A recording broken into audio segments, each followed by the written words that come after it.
জিনার ডায়োড পাওয়ার ইলেকট্রনিক্সের ব্যাপক ব্যবহৃত একটা কম্পোনেন্টের নাম হচ্ছে জিনার ডায়োড। মনে করেন আপনার কাছে একটা 12 ভোল্টের ডিসি পাওয়ার সাপ্লাই আছে এবং একটা 5 ভোল্টের এলইডি লাইট আছে। তো সেই ক্ষেত্রে এলইডি লাইটটা জ্বালানোর জন্য অবশ্যই আপনাকে একটা রেজিস্টার ব্যবহার করতে হবে। কিন্তু আপনার পাওয়ার সাপ্লাইটা যদি ভ্যারিয়েবল হয়, অর্থাৎ পাওয়ার সাপ্লাইয়ের আউটপুট যদি হঠাৎ করেই বেড়ে যায় বা কমে যায়, সেই ক্ষেত্রে বারবার রেজিস্টার চেঞ্জ করা তো সম্ভব না। আর ভোল্টেজ যখন বেড়ে যাবে তখন যদি এই বাড়তি ভোল্টেজকে কন্ট্রোল করা না যায়, তাহলে রেজিস্টার এবং লোড উভয় নষ্ট হয়ে যেতে পারে। সেই ক্ষেত্রে আমাদের এমন কিছু প্রয়োজন যা এই বাড়তি ভোল্টেজকে কন্ট্রোল করতে পারে, আর ঠিক এই কাজটাই করে একটা জিনার ডায়োড। জিনার ডায়োড কিভাবে কাজ করে এবং জিনার ডায়োডকে কিভাবে কানেকশন করতে হয় তা জানার আগে আমরা এর স্পেসিফিকেশন সম্পর্কে একটু জেনে নিই। স্ক্রিনে এখন যে কম্পোনেন্টটা দেখতে পাচ্ছেন এটাই হচ্ছে জিনার ডায়োড।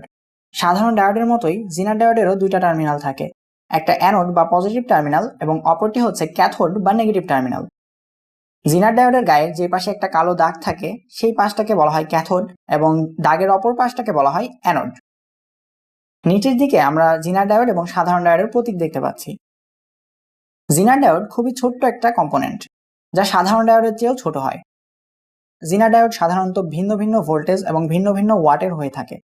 এর গায়ে যে কোডটা লেখা থাকে এটা দিয়ে গুগলে সার্চ করলেই বিস্তারিত তথ্য পাওয়া যায়। ভিন্ন ভিন্ন ভোল্টেজ বা ভিন্ন ভিন্ন ওয়াটের অর্থ কি তা আমরা একটু পরেই জানতে পারবো। সাধারণ ডায়োডের ক্ষেত্রে আমরা দেখেছিলাম যে এটা ফরওয়ার্ড বায়াসে কাজ করে, অর্থাৎ ফরওয়ার্ড বায়াসে এর মধ্যে দিয়ে বিদ্যুৎ প্রবাহিত হতে পারে। আর রিভার্স বায়াসে সাধারণ ডায়োড কাজ করা বন্ধ করে দেয়, অর্থাৎ রিভার্স বায়াসে এর মধ্যে দিয়ে কোনো প্রকার বিদ্যুৎ প্রবাহিত হতে পারে না। আবার বেশি রিভার্স ভোল্টেজ দিলে সাধারণ ডায়োড নষ্ট হয়ে যায়। কিন্তু জিনার ডায়োড সাধারণ ডায়োডের চেয়ে কিছুটা উল্টা। জিনার ডায়োডকে মূলত তৈরি করা হয়েছে রিভার্স বায়াসে কাজ করার জন্য। তবে জিনার ডায়োডকে ফরওয়ার্ড বায়াস করলে এটা ঠিক একটা সাধারণ ডায়োডের মতো কাজ করে, অর্থাৎ এর মধ্যে দিয়ে বিদ্যুৎ প্রবাহিত হতে পারে। আবার রিভার্স বায়াস করলেও এর মধ্যে দিয়ে বিদ্যুৎ প্রবাহিত হতে পারে। রিভার্স বায়াসে জিনার ডায়োড সাধারণ ডায়োডের মতো বিদ্যুৎ প্রবাহে বাধা প্রদান করে না। কিন্তু রিভার্স বায়াসে কাজ করার ক্ষেত্রে জিনার ডায়োডের একটা শর্ত থাকে। শর্তটা যদি পূরণ না হয় তাহলে জিনার ডায়োডও সাধারণ ডায়োডের মতো রিভার্স বায়াসে বিদ্যুৎ প্রবাহে বাধা প্রদান করে। শর্তটা হলো রিভার্স বায়াসে জিনার ডায়োডের ইনপুট ভোল্টেজ যতক্ষণ জিনার ভোল্টেজ পর্যন্ত না পৌঁছাবে ততক্ষণ জিনার ডায়োড কোনো আউটপুট দেবে না। এই কথাগুলোকে আমরা আরেকটু সহজে বোঝার চেষ্টা করি। এখন আমরা দেখব জিনার ডায়োড কিভাবে কাজ করে এবং জিনার ডায়োডকে কিভাবে কানেকশন করতে হয়। জিনার ডায়োডকে সাধারণত লোডের প্যারালালে কানেক্ট করতে হয়, তবে কিছু কিছু ক্ষেত্রে এটাকে সিরিজেও কানেক্ট করা যায়।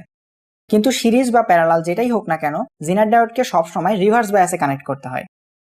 তো আমরা প্রথমে যে সার্কিটটা দেখেছিলাম সেই সার্কিটে আবার ফিরে আসি। এখানে পাওয়ার সাপ্লাইয়ের আউটপুট বারবার কম বেশি হওয়ার কারণে আমাদের লোডটা নষ্ট হয়ে যাচ্ছিল। আমাদের লোডটা যেহেতু 5 ভোল্টের, তাই আমাদের একটা 5 ভোল্টের জিনার ডায়োড প্রয়োজন। সেজন্য আমরা একটা 5.1 ভোল্টের জিনার ডায়োডকে লোডের প্যারালালে কানেক্ট করে দিব, যেন ইনপুট বেশি হলেও আমাদের আউটপুট সবসময় 5 ভোল্টে স্থির থাকে। জিনার ডায়োডকে আরেকটু ভালোভাবে বোঝার জন্য আমরা এটাকে একটা টিউবের সাথে তুলনা করেছি। টিউবের মধ্যে আমরা দেখতে পাচ্ছি এখানে একটা গেট আছে এবং গেটের সাথে একটা স্প্রিং কানেক্ট করা। পাওয়ার সাপ্লাইটা যখন 5 ভোল্ট বা তার নিচে আউটপুট দেবে তখন বিদ্যুৎ জিনার ডায়োড এবং লোড উভয়ের মধ্যে দিয়ে যাওয়ার চেষ্টা করবে। কিন্তু জিনার ডায়োডটা যেহেতু 5.1 ভোল্টের, সেজন্য 5.1 ভোল্টের নিচে কোনো ভোল্টেজই এই দরজাটাকে খুলতে পারবে না। তাই জিনার ডায়োডের মধ্যে দিয়েও তখন কোনো বিদ্যুৎ প্রবাহিত হতে পারবে না। এখানে একটা কথা বলে রাখি, এই দরজাটাকে খুলতে যে সর্বনিম্ন ভোল্টেজের প্রয়োজন সেই ভোল্টেজটাকে বলা হয় জিনার ভোল্টেজ। জিনার ভোল্টেজে সর্বোচ্চ যে পরিমাণ কারেন্ট জিনার ডায়োডের মধ্যে দিয়ে প্রবাহিত হতে পারে তাকে বলা হয় জিনার কারেন্ট। আর জিনার ভোল্টেজ এবং জিনার কারেন্টকে গুণ করলে আমরা জিনার ডায়োডের মোট পাওয়ার বা ওয়াট বের করতে পারি। তো আমাদের এই ডায়োডের জেনার ভোল্টেজ হচ্ছে 5.1 ভোল্ট। শর্ত সাপেক্ষে জিনার ভোল্টেজের চেয়ে যখনই ইনপুট ভোল্টেজ বেশি হয়ে যাবে তখন জিনার ডায়োড কাজ করা শুরু করবে, অর্থাৎ তখন রিভার্স বায়াসে জিনার ডায়োডের মধ্যে দিয়ে বিদ্যুৎ প্রবাহিত হতে পারবে। ব্যাটারি যখন 9 ভোল্ট আউটপুট দেওয়া শুরু করলো তখন যেহেতু জিনার ভোল্টেজের চেয়ে ইনপুট ভোল্টেজ প্রায় 4 ভোল্ট বেশি হয়ে যাচ্ছে, তাই এই বাড়তি প্রেসারে দরজাটি খুলে যাবে এবং যার ফলে 5 ভোল্টের চেয়ে বাড়তি যতটুকু ভোল্টেজ থাকবে তা সরাসরি জিনার ডায়োডের মধ্যে দিয়ে গ্রাউন্ড অথবা ব্যাটারি নেগেটিভে চলে যাবে এবং আমাদের লোডটা পিওর 5 ভোল্ট পাবে। আবার ব্যাটারিটা যদি 12 ভোল্ট আউটপুট দিত তাহলে 7 ভোল্ট জিনার ডায়োডের মধ্যে দিয়ে প্রবাহিত হতো এবং বাকি 5 ভোল্ট আমাদের লোডে যেত। অর্থাৎ ইনপুট ভোল্টেজ বেশি হলেও আউটপুট ভোল্টেজ কখনোই জিনার ভোল্টেজের চেয়ে বেশি হবে না। জিনার ডায়োডকে সাধারণত বড় কোনো লোডের সাথে সরাসরি কানেক্ট করা যায় না, কারণ জিনার ডায়োড খুবই অল্প ওয়াটের হয়ে থাকে। যার ফলে এটা বেশি কারেন্টকে হ্যান্ডেল করতে পারে না।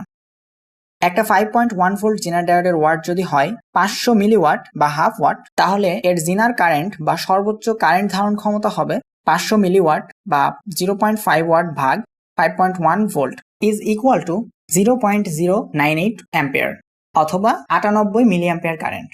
তার মানে 5.1 ভোল্ট হাফ ওয়াটের একটা জিনার ডায়োড এর মধ্যে দিয়ে সর্বোচ্চ 98 মিলি অ্যাম্পিয়ার কারেন্টকে প্রবাহিত করতে পারবে।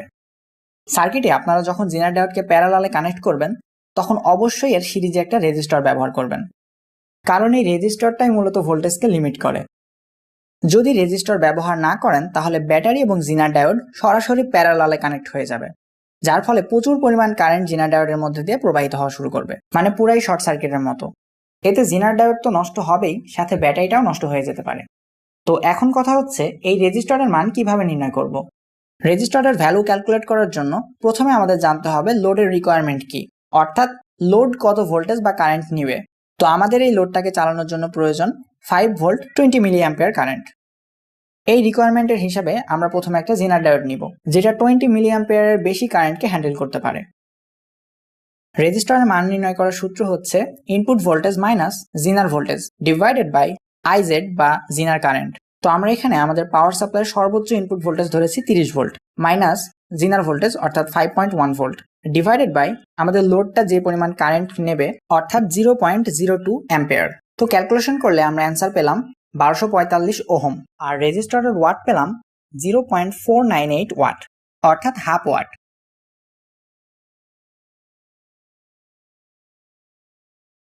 মোবাইলের চার্জার খুললে আপনারা দেখবেন এর আউটপুট সেকশনে একটা জিনার ডায়োড অপ্টোকাপলারের ইনপুটে ব্যবহার করা হয়।